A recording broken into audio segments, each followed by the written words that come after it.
Tonight on Rock Center, it's not their fault that they're born that way. Infants addicted at birth to prescription painkillers their mothers are abusing. Tonight, Kate Snow reports on a growing national problem that doctors, nurses, and hospitals already know all too well. When a pregnant woman is addicted to opiates and taking opiates, the baby gets high just like she does. Nobody wakes up in the morning and says, gosh, I'm happy to be a junkie mom. I couldn't quit crying. I know it's all my fault, you know. I'm the one that did that to her. It really hurts.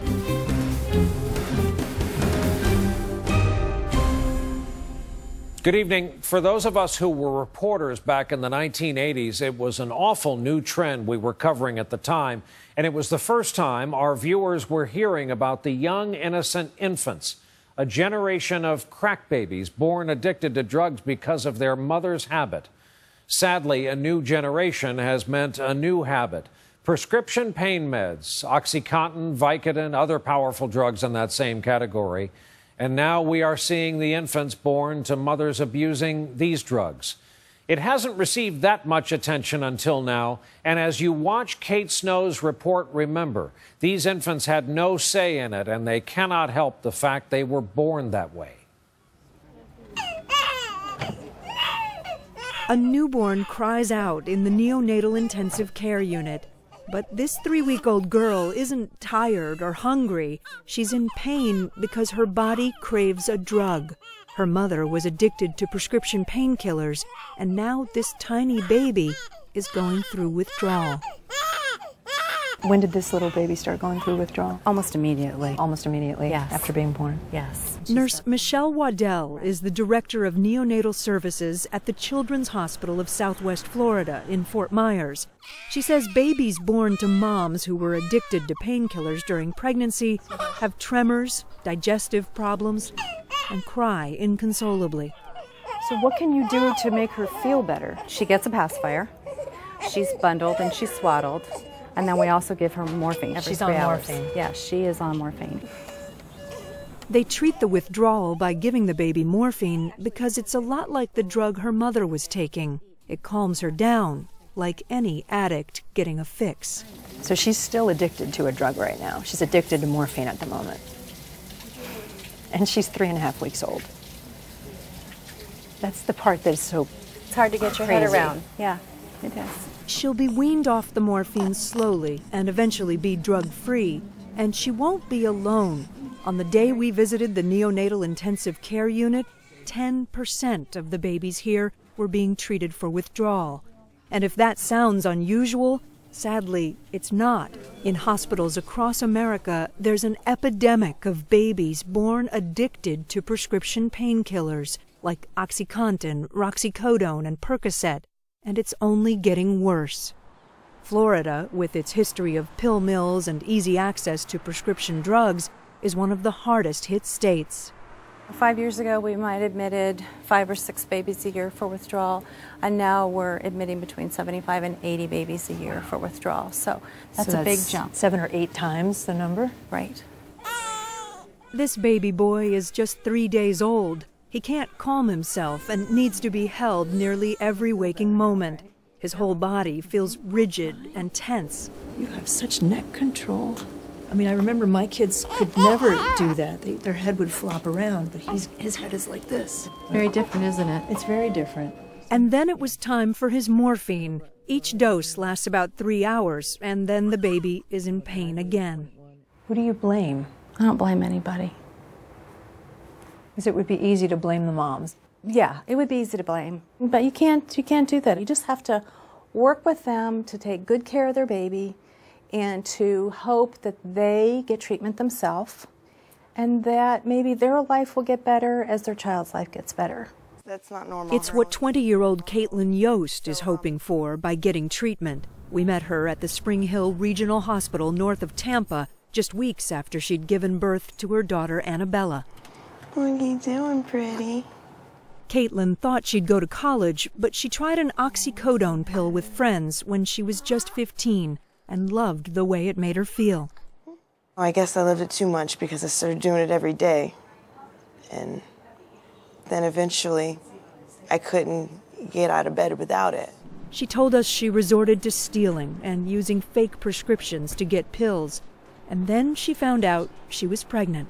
I didn't mean to get pregnant, obviously, because I was a drug addict. I didn't want to get pregnant and, you know, possibly hurt my baby. But she did hurt her baby. Annabella was born addicted to opiates and was going through withdrawal while we were there. I couldn't quit crying the day that they, you know, discharged me from the hospital, and I had to go home without her, and it was all my fault. I know it's all my fault, you know. I'm the one that did that to her, and it really hurts. Caitlin wants to warn other women not to do what she did and what Sarah Ryan did. Sarah was 28 and 5 months pregnant when we met. Her life had been derailed by drug addiction, as these photos illustrate. Sarah as a cute little girl who took her first Vicodin around 12. As a teen, she was using every weekend, and by her 20s, mugshots of Sarah as a full-blown addict who was crushing pills and shooting them up. She was in and out of jail and gave up custody of her first 3 kids. People might say, why on earth did you get pregnant again? I wasn't planning the pregnancy. You were high. Sure. Pretty much 90% of the time, I was high. Yeah. When she found out she was pregnant this time, Sarah checked into DACO, a drug treatment center in Tampa. There are so many pregnant women addicted to painkillers that DACO runs a special program just for them. 50 women are enrolled. A lot of people just assume I'm a bad mother. You might think the best solution would be to get them off the drugs quickly, but going cold turkey can cause pregnant women to miscarry. So doctors tell most pregnant addicts to switch to another drug, methadone, which helps curb their cravings and keeps them stable. Every morning they take a dose. Does it make you feel high? Not at all. Not at all. When I'm on the methadone, I don't feel anything. I'm literally taking it to save me and my child. Hey, Sarah. But she can't save her baby from going through withdrawal. Because methadone is another form of medication similar to painkillers, there's a good chance her baby will be born addicted to that drug, a reality that scares Sarah. People may have very little sympathy for you, quite frankly. People may say, you brought this on yourself. Do you believe you made some bad choices? Most definitely.